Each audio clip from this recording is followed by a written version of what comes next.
Hi, this is Cheryl St.Pierre of Majestic Wire Artworks. This is my second take on this video. I'm going to try and not be so wordy, but there's a story behind this. This is a brooch that I made for a customer. It was a custom order a few years ago, before I started making tutorials on YouTube. And it's a one-of-a-kind, I already said that. And I don't know how long the customer had it, but she went to an event and put her coat into a coat check with it on, and it got stolen. And she asked me to make another one. Well, this is the story behind this. I think I've mentioned it before in writing, in comments, that I have issues with my hands, and that's why I make my own designs, because I would love weaving, but I can't do too much at a time, because from a childhood injury, the cartilage in my wrist didn't develop properly, and all the bones that are in my wrist do not have cartilage there, and I have to wear a copper bracelet with magnets to even use my hands. I can't even write without that, and it takes like 2 weeks for it to kick in. If I take this off and it's off for 2 weeks, I can't write again, and then I have to put it back on, and then 2 weeks later I can write again. But I still have other issues. It's causing carpal tunnel, which I've had the carpal tunnel surgery. It also I have tendonitis, arthritis, and carpal tunnel, and that makes for disaster when you overwork your hand, and well, both hands have carpal tunnel, and well, I guess the issue is in both hands too. The cartilage didn't develop in both hands. But anyways, after I made this brooch the first time, I had it hurt me so bad that I couldn't make jewelry for 6 months, and so I really didn't want to make this again, but I am, and I figure I might as well document it. Hopefully I succeed, because this dear lady wants a new brooch, and I'm making it different. I'm doing a different weave. I'm going to do my 3/4 weave, which I love so much. It's sturdier. It's probably way more work than this weave. And I wrapped this with stainless steel. She originally wanted the whole thing in sterling silver, but sterling silver just doesn't have enough spring to make a pin. So it had to be sterling silver. I mean stainless steel. But this time I'm doing the weave with sterling silver, just to save my hand.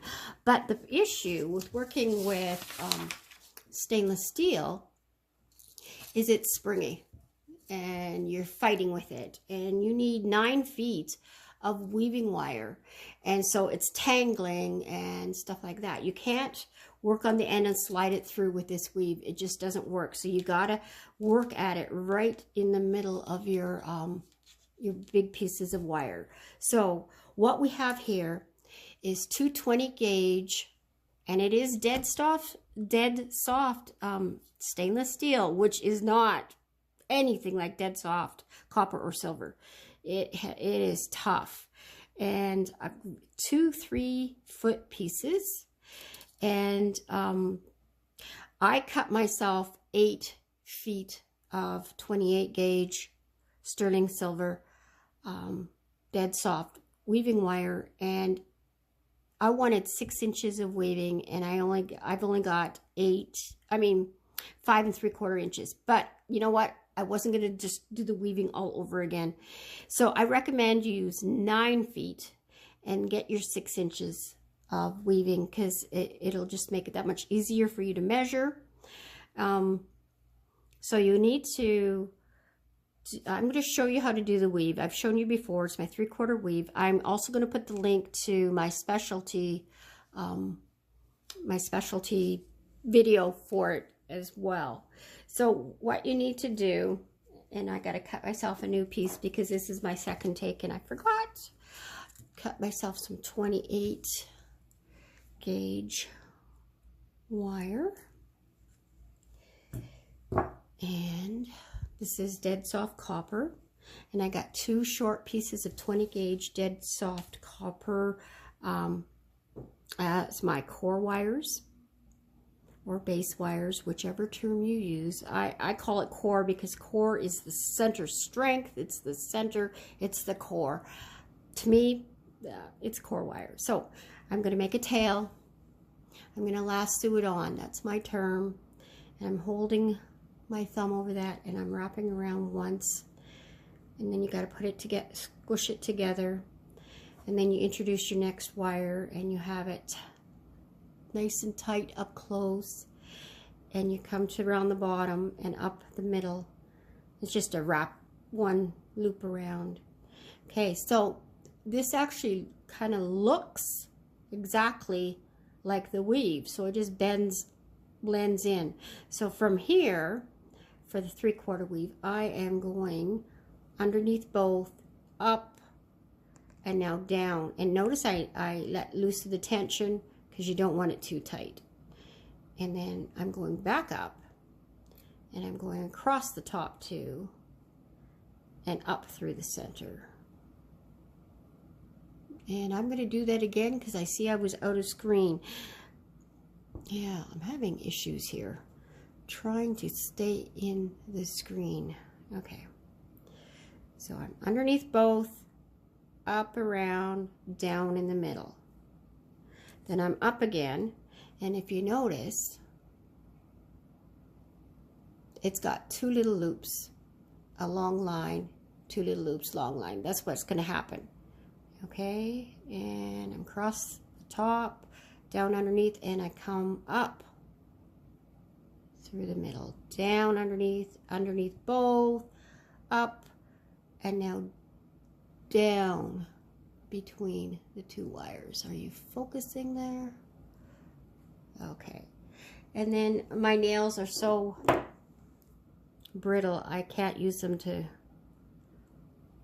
push it together. So you can use your chain nose pliers to do that. Okay. So that's how you do it. I will put the link on there. It's got a nice video that explains it. It's one of the first videos I ever made.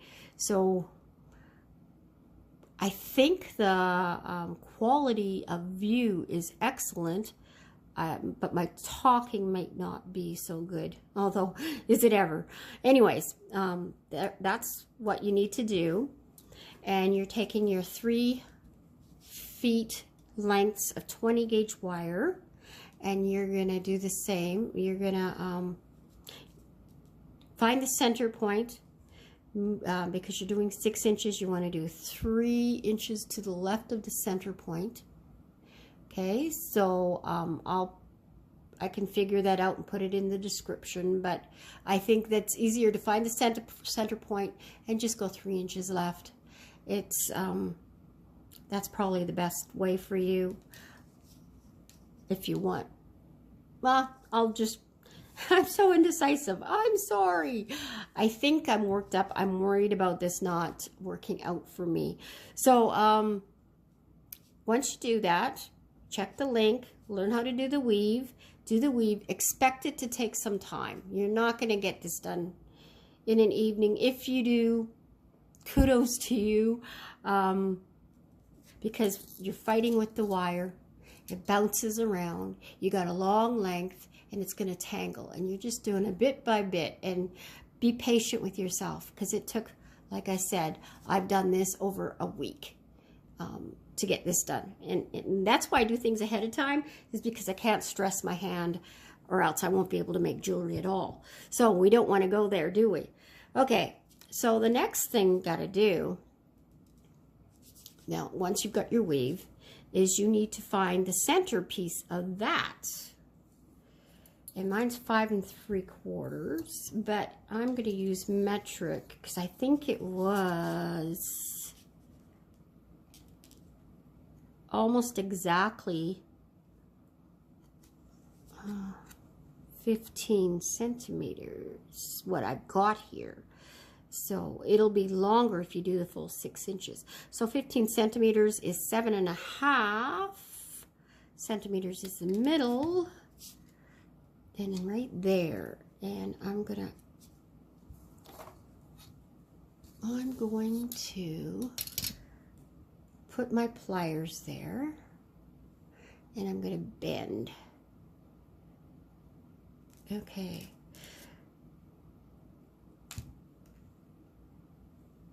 I think I'm going to end up using my pliers a lot in this piece because my hands aren't strong enough to bend the stainless steel as much as I'd like it to.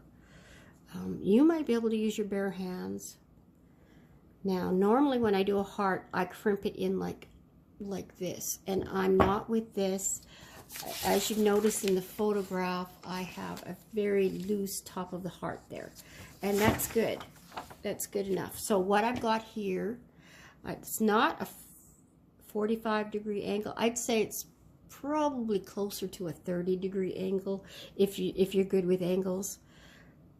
And then we need to make the heart. So I'm just going to bend this, and this can take some time to shape the heart the way you want it.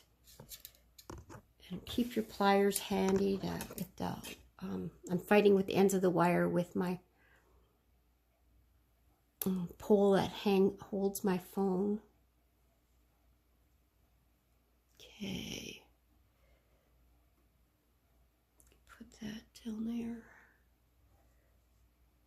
Okay, I always do the right side, then I flip it upside down and then do the other side.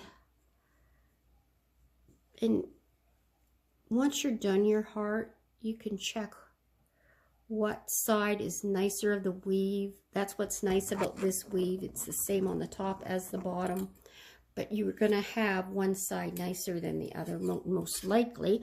Not necessarily. Be forgiving with yourself for mistakes, because when you're fighting with the wire, it's not going to look as neat. See, there's a little flaw there. It's going to have flaws. Just do the best you can do. It's a forgiving design. Okay, so this side is more round. I'm going to open this up. I am using my hands here. Okay, so once you get to that point, I can't perfect it right now. I'm going to close the bottom by I'm holding them tight. You know what? Before I do that, I better snip off these little wires here and crimp them down. I wasn't sure if I wanted to do that because I didn't want to poke myself, but I think we're safe at this point. Snip that off. And then crimp it down.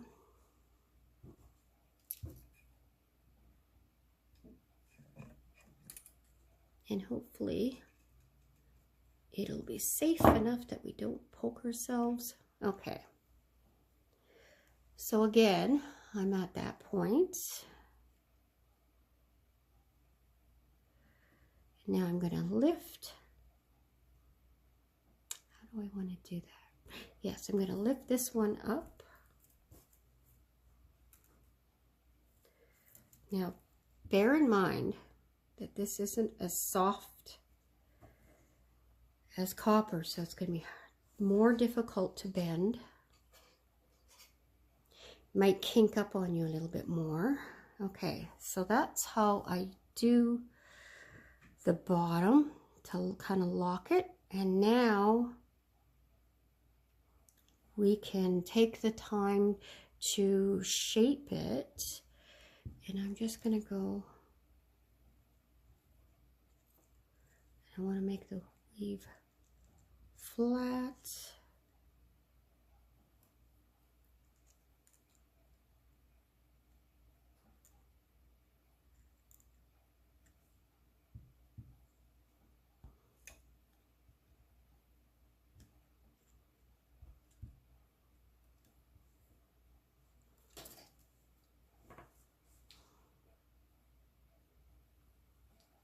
Okay. You're not going to get it exactly perfect, but you can do your best.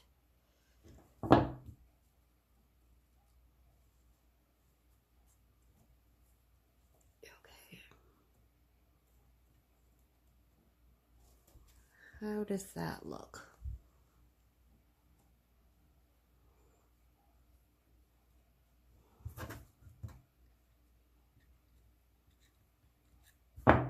Okay. So really, we should have picked what side you like best first, because lifting the wires up, that dictates that this is the front of the heart. And I think I actually like this side better, but I didn't do that step. So that might be a pointer to think that through first. And I always do the right side first, and I make a loop.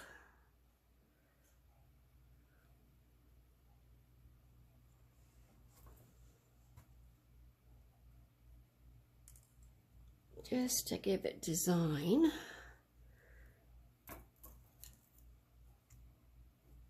And that wants to go. Okay. So there, I got that. Got that loop there.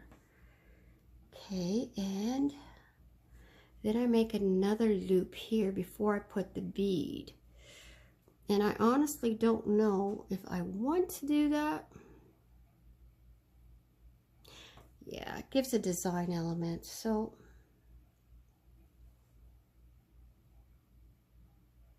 I'm just going to play with it. I have a 10 millimeter amethyst that I'm putting on there. I don't even know. I didn't write down what size stone I put on the other one. So I'm putting it on, and I just want to see what it's going to look like if I don't put that loop there.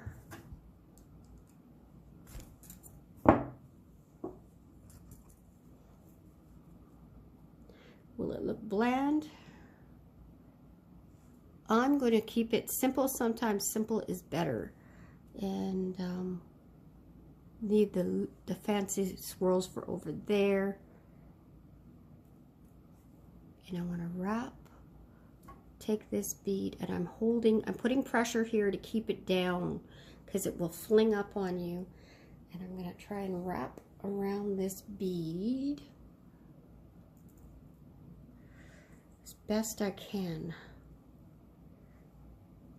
Yes, I think I used a smaller bead on the other one, and then it sprung out.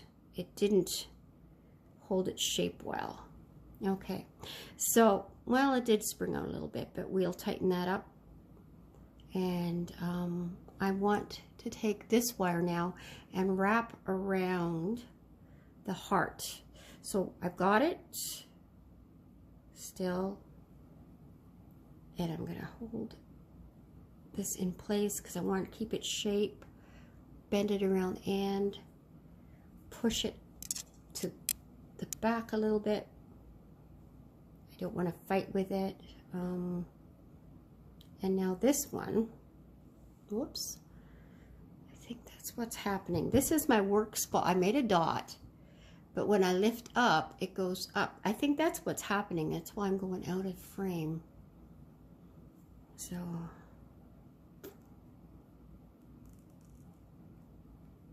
get rid of this one first before I do that. Okay. No, I'm not. I'm going to do that. I'm going to do this. Again, I'm being indecisive. Okay, so I'm going to choose to do this wrap first. Okay, and now I'm leaving it. So it's kind of locked on. I'm going to leave it like that.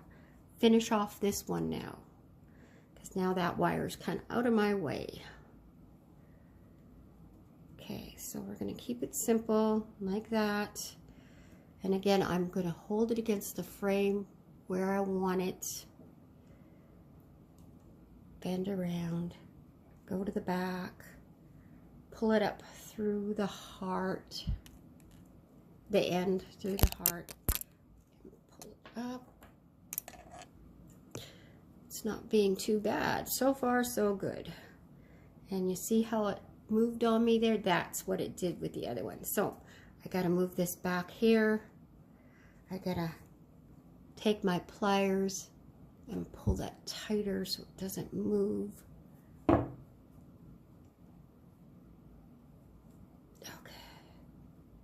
And it's still being difficult.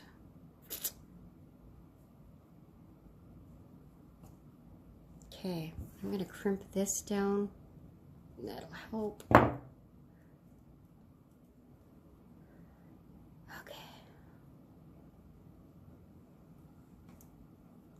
Like I said, not an easy piece. Lots of challenges.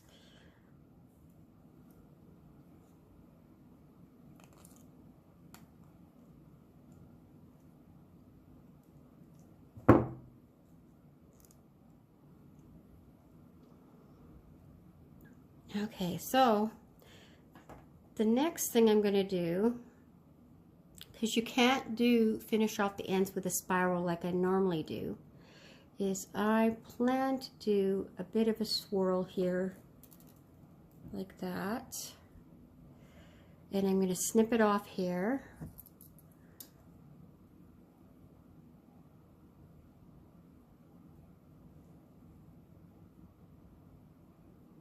Oh, and that's a challenge for me to snip. And then I'm taking my round nose pliers, and I'm going to bend it into itself. Just make a loop to finish it off.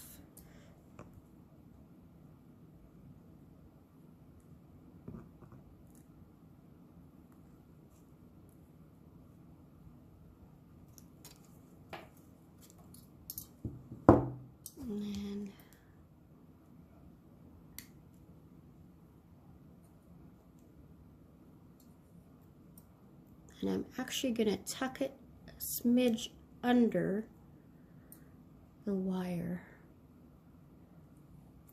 There, that way it doesn't have a sharp end.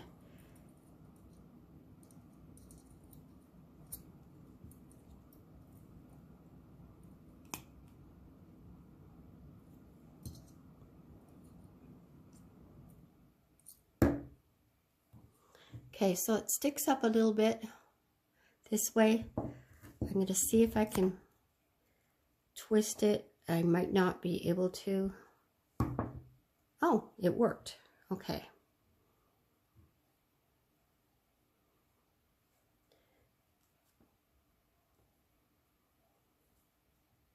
There. And I'm just going to add a little bit of curve to that by teasing it with my thumb. That worked. Okay, sometimes rubbing. Sometimes I'm called a wire whisperer because I do things like that and it works. Don't ask me why, but it's like it puts heat or energy or something in it, and then it just bends easier. Sometimes just teasing things helps. Okay, so now I want to, before I do anything with this, I need to do the other side. So on the side, and now it's not going to look anything like this. It's going to have its own design. I had this coming up the bottom on the other one. I'm going on the top with this one intentionally. And so this swirl will be different. And I've got I think I have 9 4mm rondelle beads here.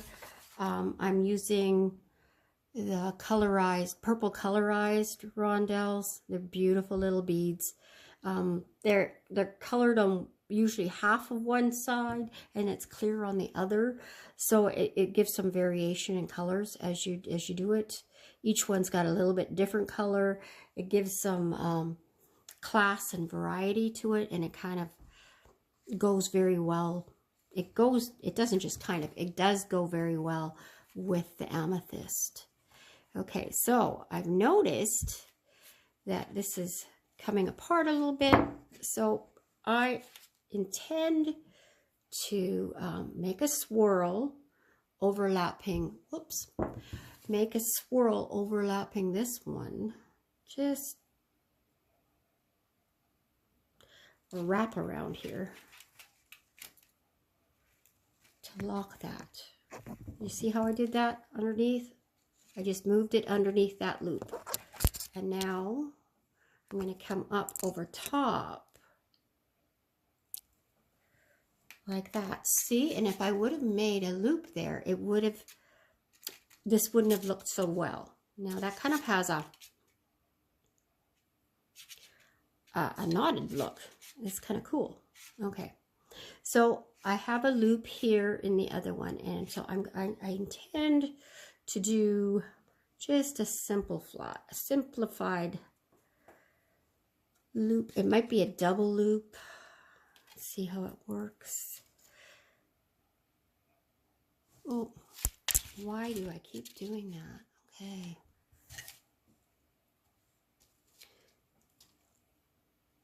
Fighting with the wires.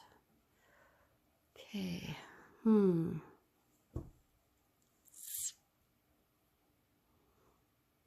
Think.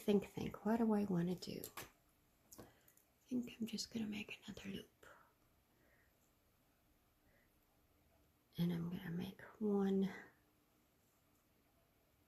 smaller than the other. So I'm actually going to do it separate. Come underneath and up and around. And then this one.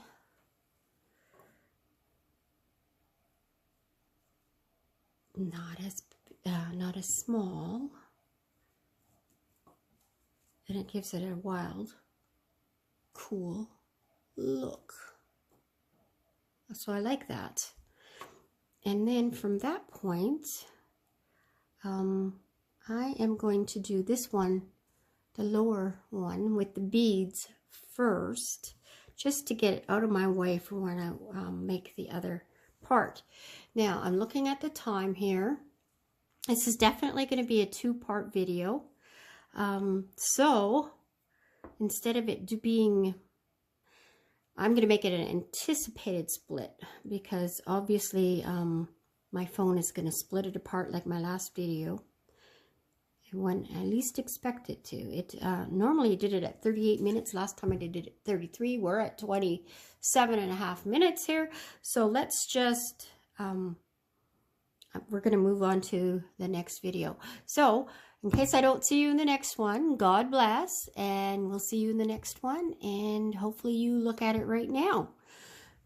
Bye for now.